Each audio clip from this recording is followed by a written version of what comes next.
but boy, were they able to step up the rate of taking down these predator drones. Previously they were shooting down about, one a month. Well, they upped it to about one a week. And at, $35 million a piece, that's pretty expensive. Um, and then the threats that were presented to the U.S. ships. So, the U.S. had to withdraw.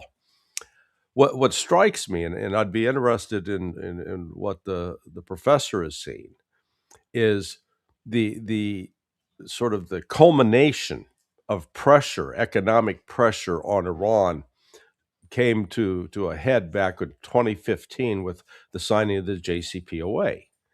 Because at that time, both China and Russia were going with the West. Yeah, yeah, let's put that pressure on these Iranians. Now, where are we?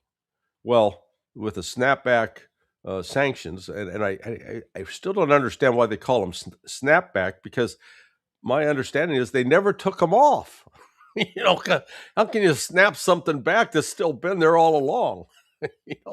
That's the first absurdity. But now, both Russia and China are fed up with all the nonsense and the threats and the bullying coming out of Washington and out of Europe. Um, so when that snapback were announced, Russia and China both made a point. We're not doing this anymore.